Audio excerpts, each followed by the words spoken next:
Welcome to the Shamanism Summit, an extraordinary gathering of teachers and healers from around the planet, sharing insights, stories, principles, and sacred ritual for personal and collective healing and transformation. Please share this event with your friends and family, and come join us on Facebook at The Shift Network. And now your host, Heather Ash Amara. Welcome, everyone, and thank you so much for joining the Shamanism Summit. I am really incredibly honored and delighted to share our speaker today, KahontakwasDianeLongboat. I'm going to read her bio, which, so many of these bios we're reading this much, and her bio is this. So just so you know. Diane Longboat is a member of the Turtle Clan Mohawk Nation at Six Nations Grand River Territory, Canada.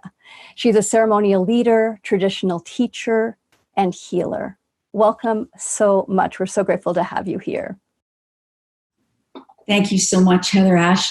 I am delighted to be here today to share time with you and to have a moment within your heart to be able to share some messages that we have been collecting. I want to say collecting, gathering, putting into our ceremonial baskets over the last little while, especially since this time of the pandemic has unfolded. We have been told from the time of about 2009, seated at the sacred fire in our lodge at Six Nations, that a profound change was coming to humanity, and that we would witness great forest fires, floods, high winds, tsunami, and that those frequencies of the occurrences would be shorter in between each one. So they would be more intense and they would occur more often.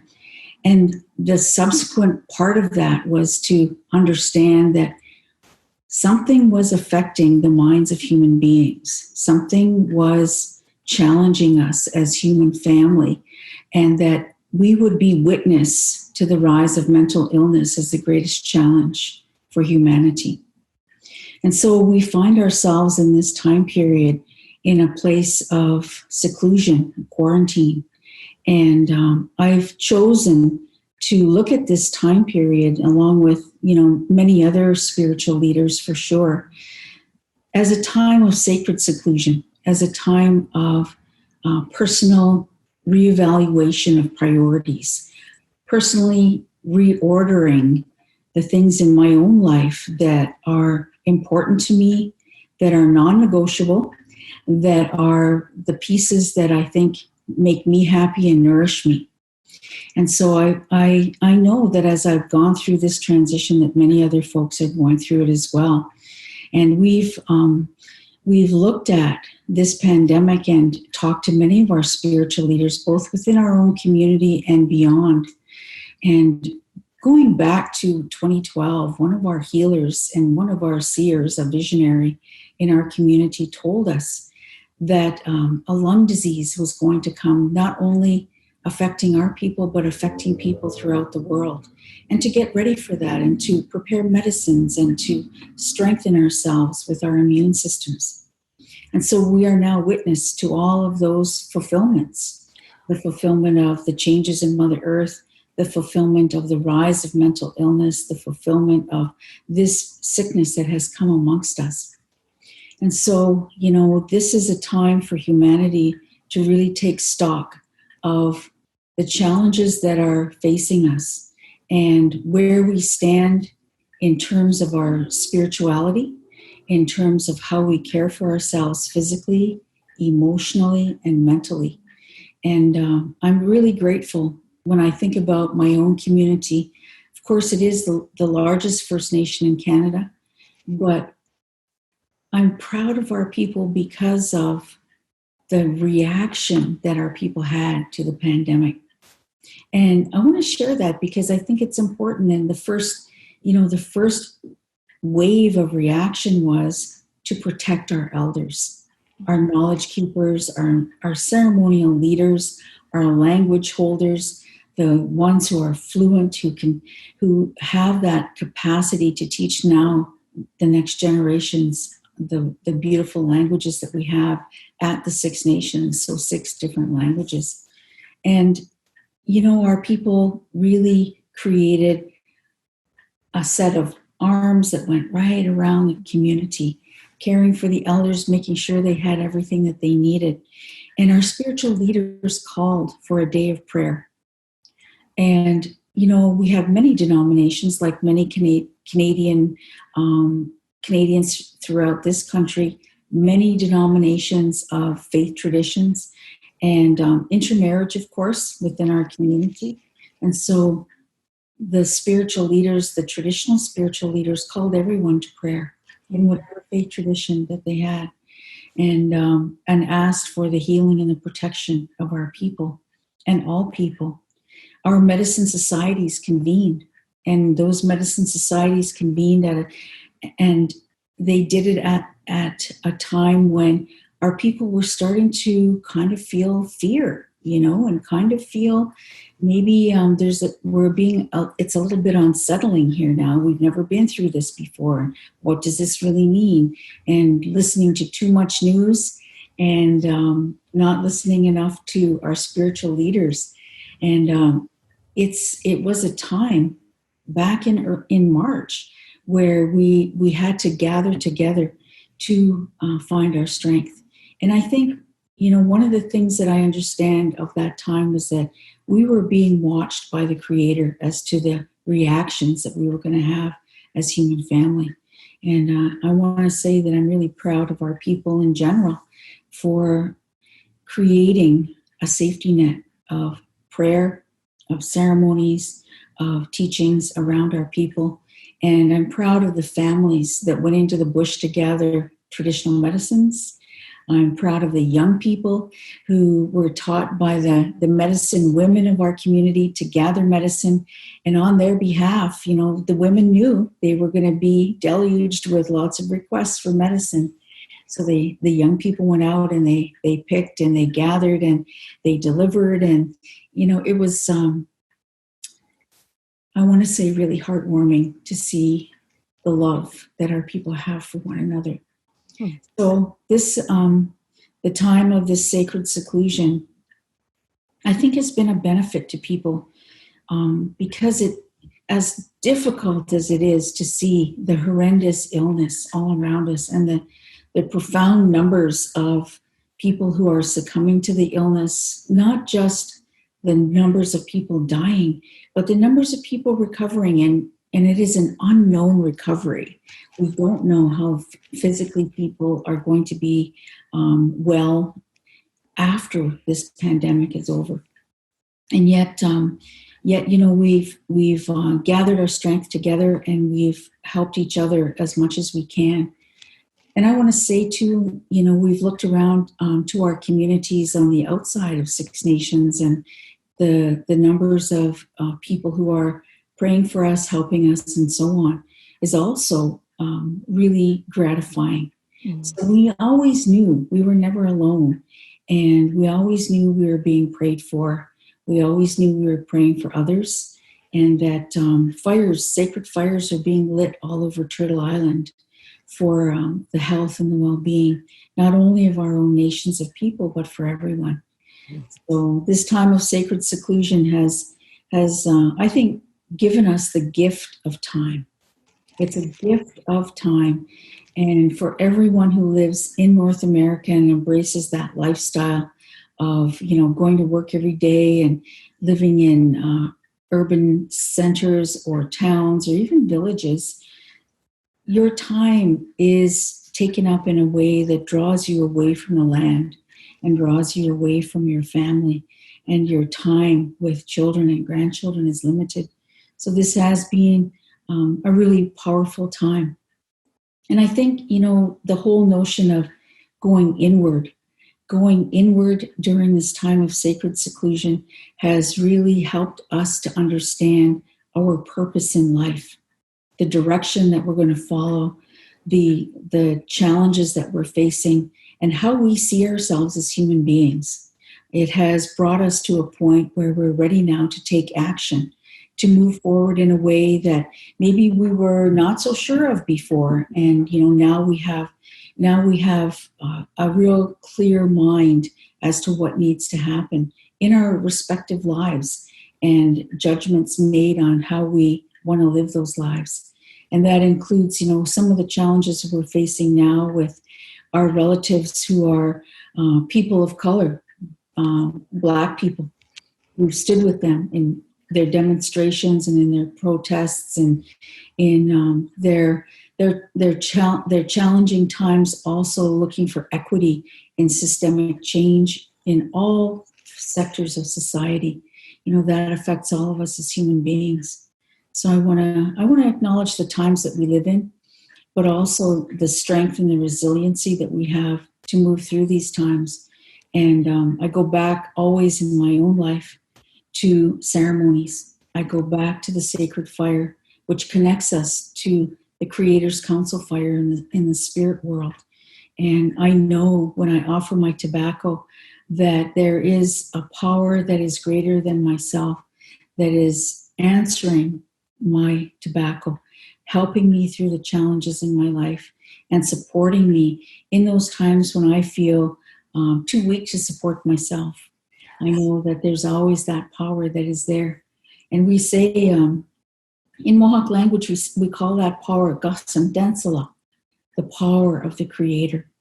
That power is everything, because it's in all things that we see here on the earth, all parts of creation, the plant life, the animal life, the living beings in the water, the living beings in the air. We see it everywhere. And it's within human families as well. No matter who you are, where you come from, that beautiful energy of light is within all things. So we've come to a time and a place now where we, as human family, have come to what I would call the precipice. We stand at the precipice. And of all of creation, we are the only beings that have a mind. That mind can be a good mind. That mind can be dissolving in a vortex of negativity. And, we make those decisions every day in our lives, how we want to work. But that concept of a good mind is so, so important. And it's a fundamental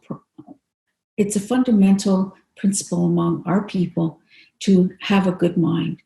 And that good mind, the thinking in and around that good mind is that it's a clear thinking mind. It is not encumbered by anger, hatred, jealousy. It is not encumbered by drugs and alcohol. And so to have that good thinking mind is to have the mind of Ganingalio. It is that good mind that has good decision making for yourself, for your family, for your clan, for your community, and for your nation. That's what I wanted to share today, is that concept of the good mind. We have to take care of our minds. And, one of the challenges that I want to share with you now is a dream that came not to me, but to one of the folks that I work with in ceremony. And in this dream, there's a map of the earth that was spread out.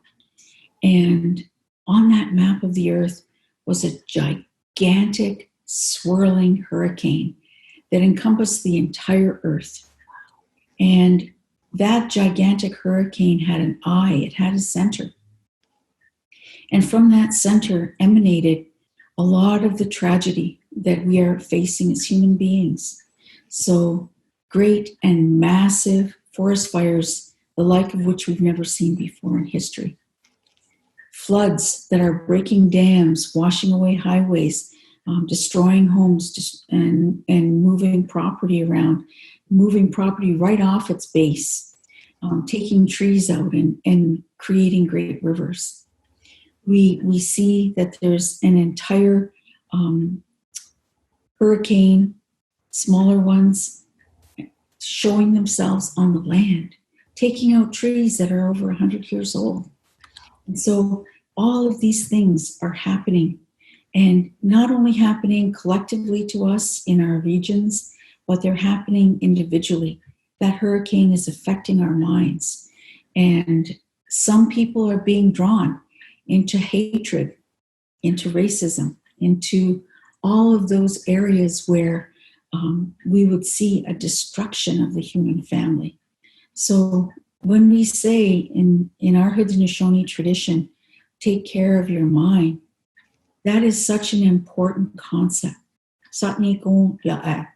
Take care of your mind.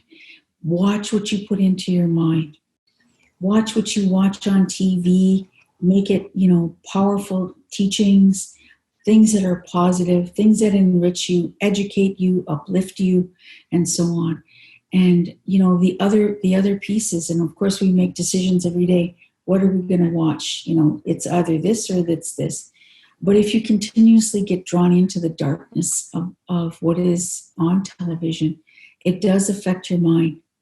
And when your mind is not in a good place, it affects your emotional well-being or disease. And it appears, the physical disease will appear in your body.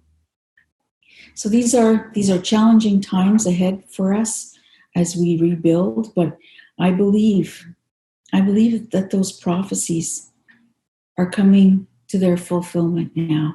And I remember at midwinter ceremonies, which is these are the opening ceremonies for a new cycle. So 5 days after the first new moon in January, our chiefs, our clan mothers, our faith keepers and the people will gather in a longhouse. And one of the messages that came is something that I think is important to share at this time. One of those messages was that this year is a special year. That everything that happened from midwinter, from all through 2019 to midwinter of 2020, everything that we did during that time period was prayed for.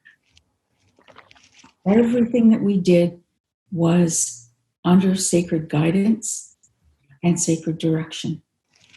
As we come into midwinter for 2020, our spiritual leaders stood in the longhouse for the very first time and said, this year we will witness miracles upon miracles. And so, as difficult as this time period has been, what I do believe is that we're in a labor. We're laboring as human beings. We're laboring to be born into a new life, a new era. And that era is an era of love, where the only real true currency is love. So let me stop there, Heather Ash, and say thank you for your kindness and for listening so respectfully and caringly and lovingly. Thank you. You're so welcome. It's such food. I feel like I got just deep chills when you were talking, and this feeling sense of being fed. I'm sure everybody's having that sense right now. And one of the questions that came up is that your community had the prophecy and the vision because of this deep listening to know something's coming and to know it's going to be challenging and it's also going to be miraculous. And I feel like many of us that don't have communities, that don't have the holding, are feeling so isolated and so scared and really struggling with our minds. I've talked to so many people and I keep reflecting, stop looking at the new, stop, give yourself the space, go into nature, listen. But it becomes such a compulsion. So how do you help your community, or how would you invite someone who is really struggling with that compulsion of I have to know what's happening, to bridge themselves back to this is where the wisdom is, and to listening to the elders? Mm-hmm. I think that's such a beautiful question, because I have to say, when that pandemic was announced, that there was a wave of fear. And that wave of fear went over society in general. And so people began, panic buying. They began to, I drove home through the 400 series highways in North America's busiest highways. and people were driving all over the road. There was nobody signaling. There's 3 lanes of traffic. Now people are making 4 lanes of traffic. And it was awful, but you could see fear and you could see trauma, living trauma in people.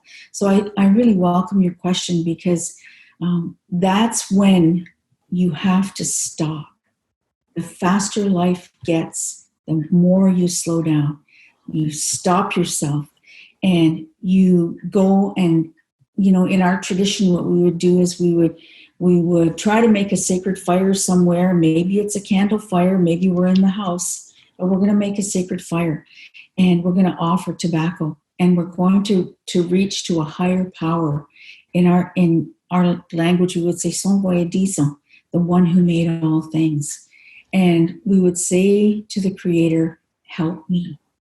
I am small, I am ignorant, I am frail, I am full of fear, and I have a great sense of unknowing and a lack of control that I'm used to having and I no longer have. So whatever foundation you find yourself standing on at this point in time, that the prayer and the reaching for that higher power in whatever faith tradition that you come from is the key, because you can otherwise drive yourself into a panic, and you can drive yourself into depression and anger and bitterness. So, that's the reaching for the Creator, I think, is the most important piece. It's the fundamental first step. What you will find is that as you reach for the Creator and you're able to help other people to reach, you begin to create your own community.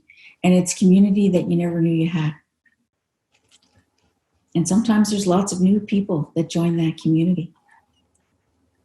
So we're learning now. We're learning how to create community online and through discussions of this nature.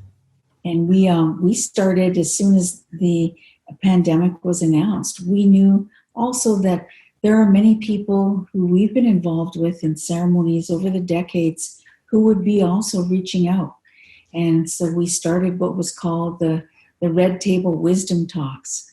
And those Red Table Wisdom Talks brought elders to the table, brought young women to the table, brought middle-aged women to the table, grandmothers. And it's been an amazing opportunity to share teachings and strength and courage and uplift our spirits at a time when we need each other, and we're also taught no one person has everything.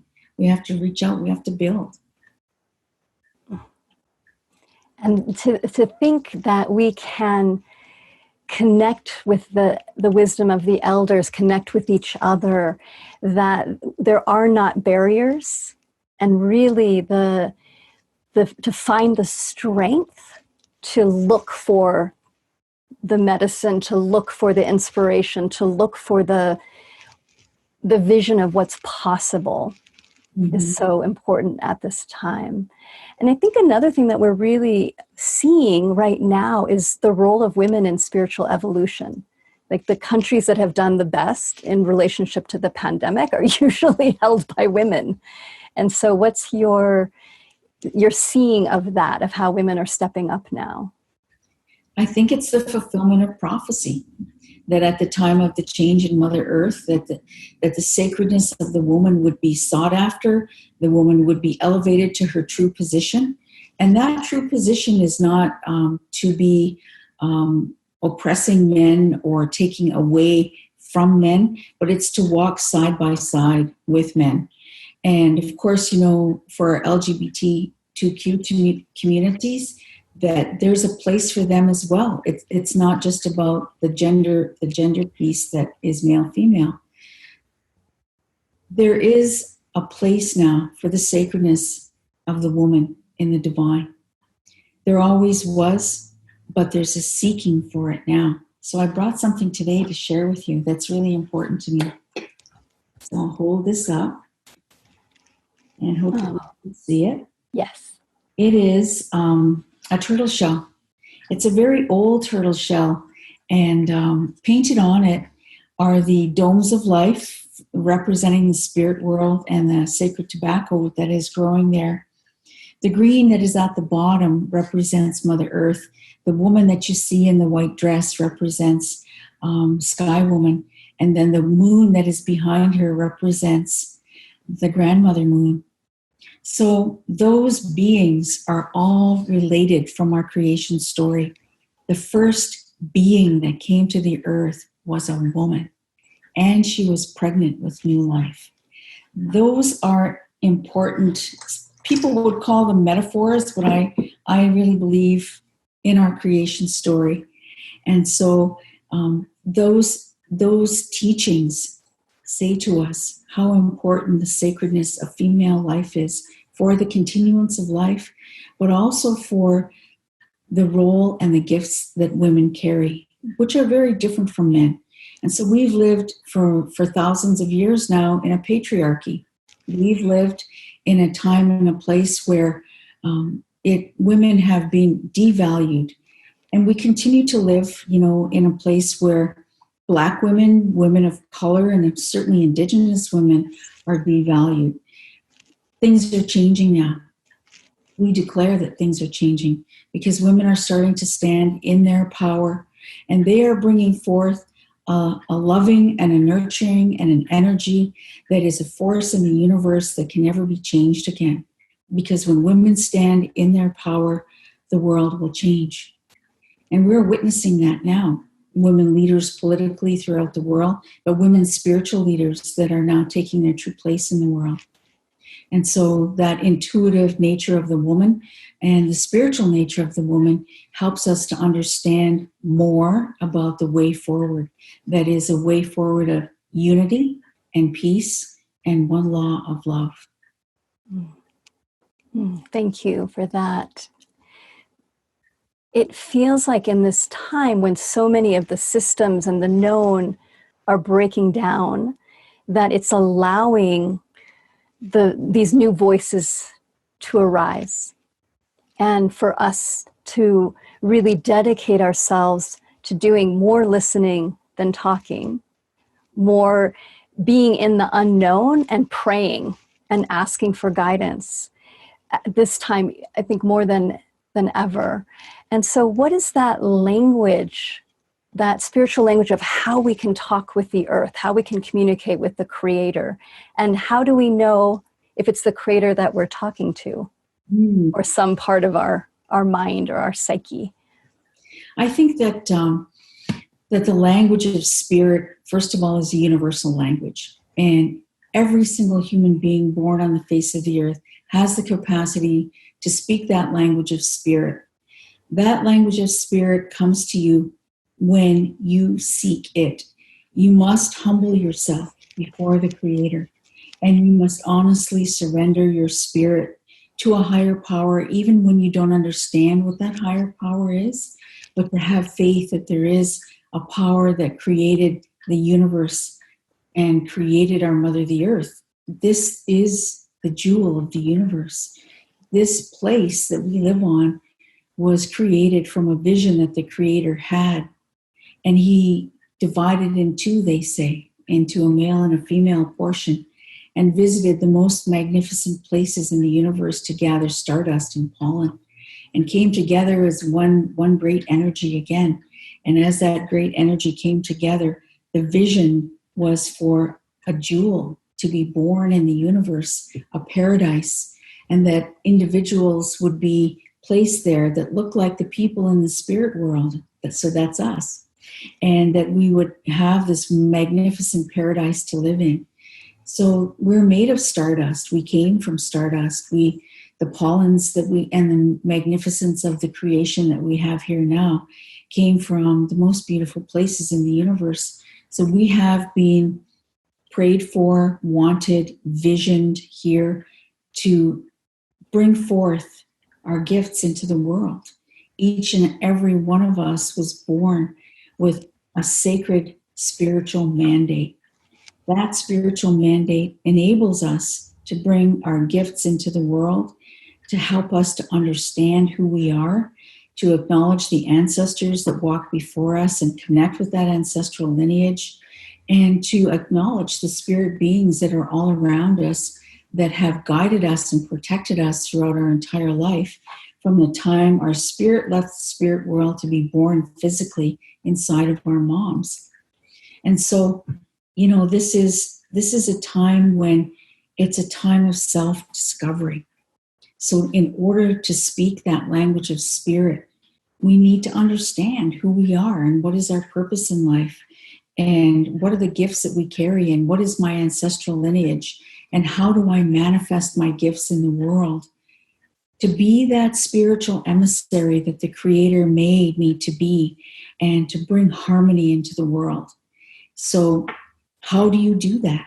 You do that by what in our tradition we would go to a sacred fire, and we would sit at that fire for as long as it takes to be able to ask the Creator to hear us in our most pitiful and humble way, that we're seeking an understanding of the meaning of life and our participation in that meaning of life. What is it that I am to do in this lifetime? This is an important time for us as human family of self-discovery and self-reflection. And that's why I call it a time of sacred seclusion, because we're being given the gift of time to be able to look inward. Once we look inward and we start to see some of the things we need to change in our lives. I had a very powerful dream very early on in my life, in which the grandfathers and the grandmothers, who are the spirit helpers of the Creator, came to me and they told me, you have 5 major character flaws. And if you don't deal with those 5 major character flaws, you will be crippled in this earth walk. And so I needed to be able to heal. And I found the ceremonies of our people to be able to heal. I found our teachings, I found our elders, and I found our medicines. And so, I encourage all people, whatever background that you have, to find the shamanistic old ways that are present in every major faith tradition that we have. Certainly every indigenous faith tradition, we have that shamanistic foundation. So it's present. Find it, embrace it, bring it inside of yourself, and make it part of your own. And you will find in doing that you're going to heal spiritually. When we see people walking the face of the earth today, and we see that they're going through the motions of life, they're doing everything they need to do, but there's something very much missing. We have all of those quadrants within our heart, those 4 chambers, and one of those quadrants is made for the Creator to live in your heart. And if you don't understand who the Creator is in whatever faith tradition that you have, then that quadrant is going to feel lonely.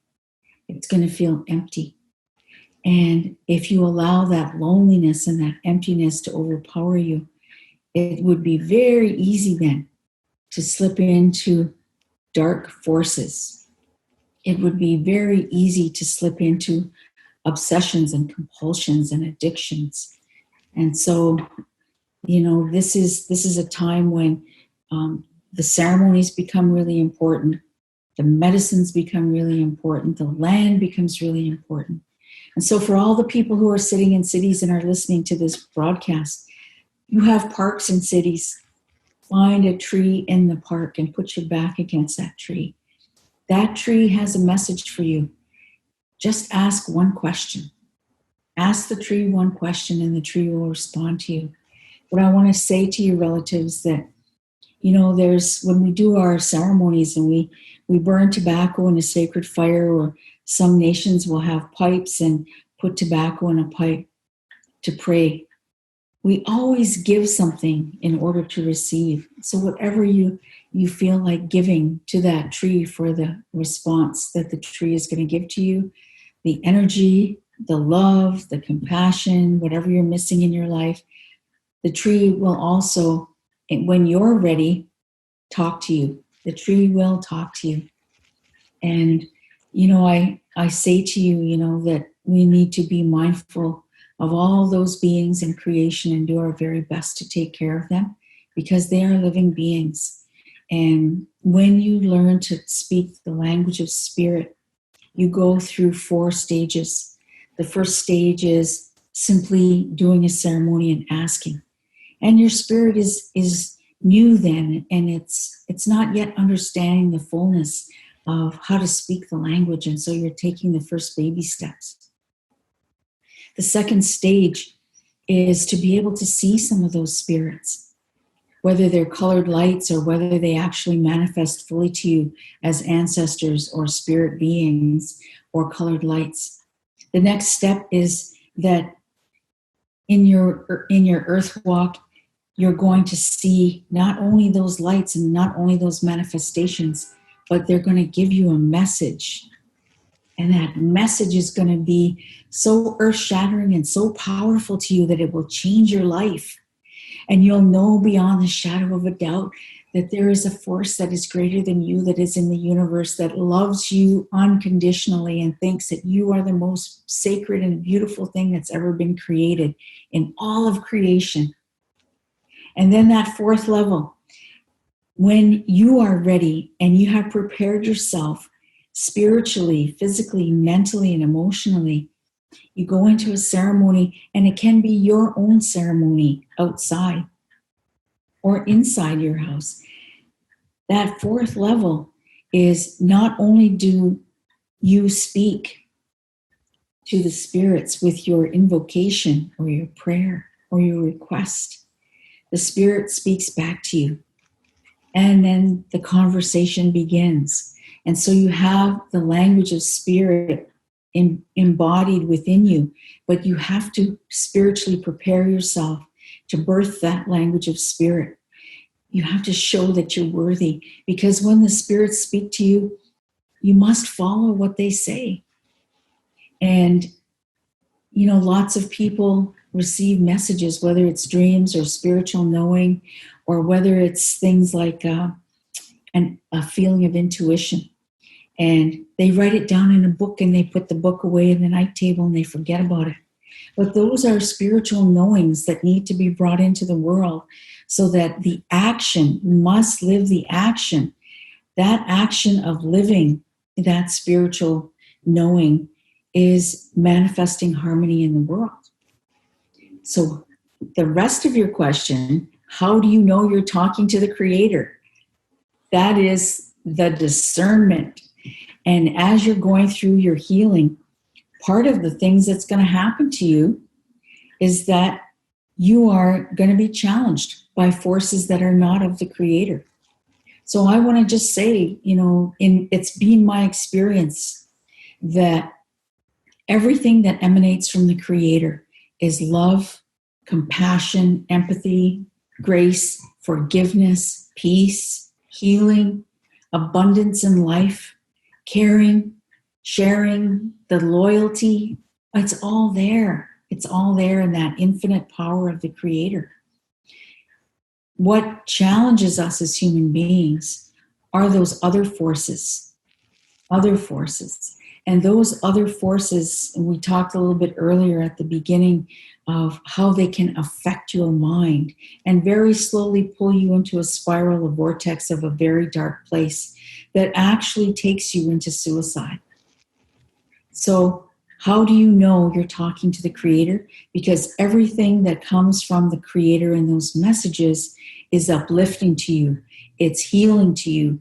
It's challenging you for sure to learn more and stretch yourself, but it's doing so in a way that is safe and is loving. All those other pieces that come to you, the self-doubt, the self-talk, the self-criticism, all of the lateral violence that might come at you from your workplace or from the gym or from any other places where you are in a daily basis.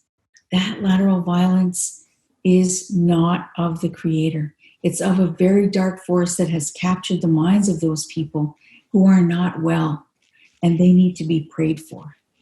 So that's how you discern what is coming from the Creator and what is not. And so all those things of self-talk, self-criticism, lateral violence, hatred, racism, war, all of the things that are creating, all of the systems that are creating starvation, creating poverty, creating imbalance in pollution in water, in land, in air, those are not of the Creator.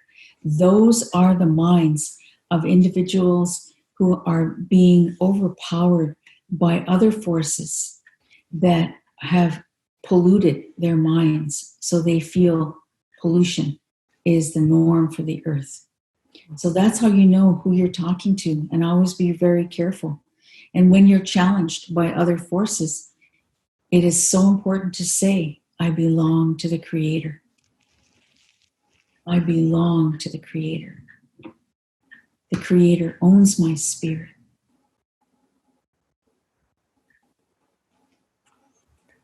Such incredible wisdom and heart. Thank you so much for sharing your message, your tradition. We can feel so much energy coming through you to remind everyone of being in that relationship with the Creator and supporting each other in coming out of the pollution as we do our own work as well. So as we close, do you have any last words that you would like to share, or prayer?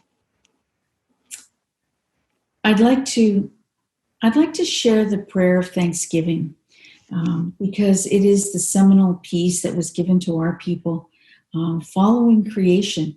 And we don't know when it came to our people, but we understand that as human beings go, our ego will overpower us at some point in time. And we were forgetting to be thankful. So when we offer this prayer, it's offered in the Longhouse by our spiritual leaders, who are our chiefs and our faith keepers. And of course, our clan mothers, the women leaders, occupy a position of high honor there and decision-making as well.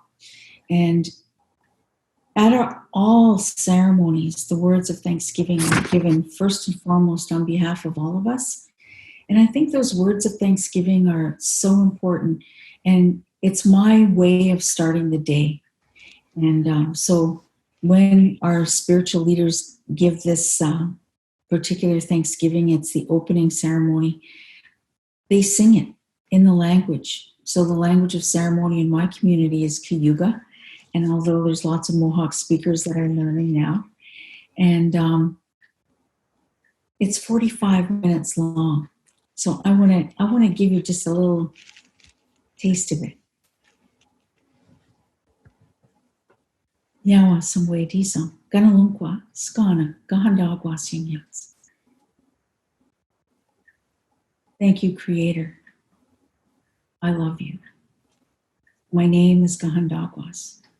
And this day, I give thanks for life, for all of creation, for the vision you had of creating this magnificent place that we call Mother Earth, for all the people that are upon the earth in the different cultures and faith traditions, for the rich languages and ways of life that people have all over the earth, for the richness of the indigenous nations and our connection to the land. We give thanks this day for the mineral life that you have swirled together from the dust and pollens and stardust in the most beautiful places of the universe to form our Mother the Earth. For the great waters that are upon the earth, the fresh waters, the salt waters, the rain waters, and the birth waters. We acknowledge and give thanks for the oldest form of life upon the earth, which is the plant life. We are mindful that the lead of all the medicine plants in our area is the strawberry. And we're so grateful that the strawberry plants are beginning to flower as the first medicines of the season. We have planted our tobacco plants, our sacred tobacco plants. The gift that Sky Woman brought from the spirit world when she fell from the spirit world to the earth to begin life here. We give thanks for that sacred tobacco that is going into the ground now and will flower and will be used to communicate as the lead of all of the medicine plants that we use for prayer, the sage, the cedar, the tobacco, the sweetgrass. So grateful for all of those medicine plants. We're grateful for the standing tree people, for each one of them has a powerful medicine to share with us. And the lead of all of those trees in our area is a maple tree, giving that sweetness of maple syrup and maple candy in the springtime, and giving maple water as a powerful cleansing medicine after a long winter. We acknowledge and give thanks for all of those food sustainers that feed us each and every day. And in our area, we acknowledge and hold up the three sisters, the corn, the beans, and the squash, that show how to work together in the garden and how to feed each other and how to feed the people. We thank you for all of the plant life that is here upon the earth. We thank you and give acknowledgement and greetings to all of the animal life, for they keep us good company here. And some of them in their clans and nations also feed us, and we are grateful for that sustenance. We give thanks to all of the living things that are in the waters, for each of them has a very special purpose, and they need each other in order to have a good life within the great waters upon the earth. We give thanks and honor to all of the bird life that is in the air, for their sweet songs lift up our spirits each day as we hear them at sunrise. And we give thanks for them in their beauty and their songs, that they come and they visit us and they bring us much joy. We acknowledge that there are forces that are at work upon Mother Earth that cleanse and refresh her, and we call those the four grandfather winds. We acknowledge and give thanks for the thunder beings who bring rains to refresh the air, the land, and the water. We give thanks for the thunder beings for the lightning that comes from their eyes to ionize and cleanse the air. We honor four sacred beings that have been put in place to watch over humanity. Great and profound teachers that have walked the earth from time to time to remind us of our sacred duties, to care for all of creation as we care for ourselves, and to care for one another, and to respect and honor and uphold one another for the different gifts we have among the nations of our people, not one greater than the other.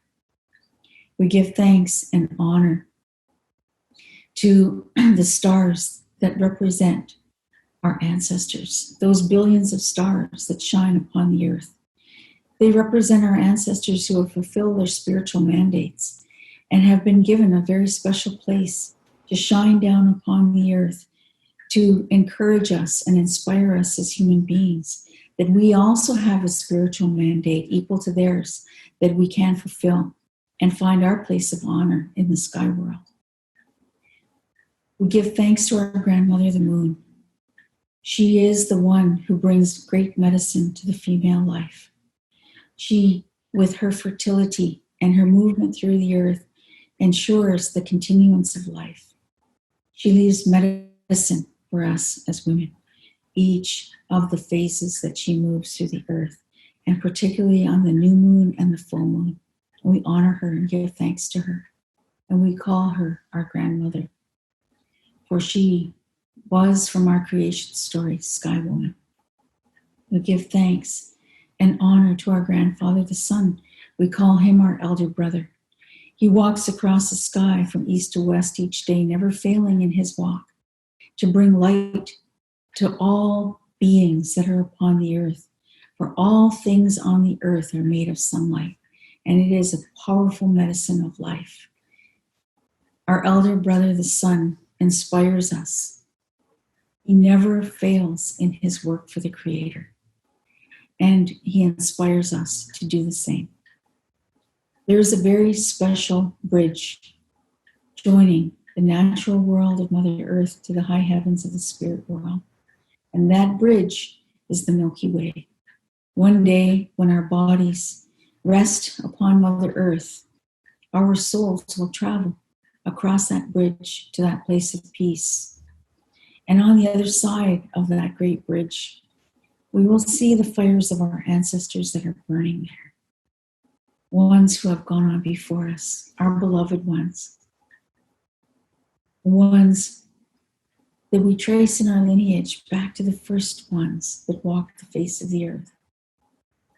And at those fires of our ancestors, we will see them continuing to hear our prayers and to pray for us, because they understand what it is to be a simple human being and to be challenged by life's hardships. And so we thank our ancestors for visiting us in dreams, in visions, daytime visions, nighttime visions, intuition, premonitions, and a spiritual knowing that comes to us that we understand is not of our own minds, but is an answer to a prayer that we have been offering. We also acknowledge and give thanks to the Creator's council fire. The Creator has a great council fire burning in the spirit world, and seated at that council fire are the great ones that the Creator created from the beginning of time, spirit beings who helped the Creator to complete the job of creation here on Mother Earth. They are seated there. And great ones from amongst our people are seated there. Great healers, teachers, prophets, and visionaries. We give thanks this day, Sangwe Disong, for all human life, for all natural world life, for all spiritual world life. And we ask this day for unity. We ask Sangwe Disong to unify the human family, not to change who we are. For we love the richness and the diversity and the beauty of who you've made us as human family. But to join each other, to lock arms, to hold hands across the face of Mother Earth, so that we can work for peace. We can work for one law of love, that we can uphold each other in the sacredness and beauty of how you have made us as human beings. We are your sacred emissaries here on earth. We each carry a sacred gift that you've given to us to bring harmony into the world. Help us to fulfill our spiritual mandates. So with these words, Sangwe Disong, I wrap my arms around all of the people who are listening to this broadcast. I wrap my arms around our Mother the Earth. And I say, Nyawa Ganalungkwa, thank you for life. I love you. Nyawa. Kahontakwas, thank you so much for your words, for your beauty, and may everyone just sit in this energy when we close the broadcast. I just invite all of us to stay in this energy and use this as a portal to listen even more deeply to the Creator and to our place in gratitude and in action. Blessings. Thank you, and same to you and to all who are listening. Thank you for joining us for the Shamanism Summit, brought to you by the Shift Network. To learn more about our programs and events, visit theshiftnetwork.com. Thank you again for gathering with us and for sharing this empowering path with your friends and family.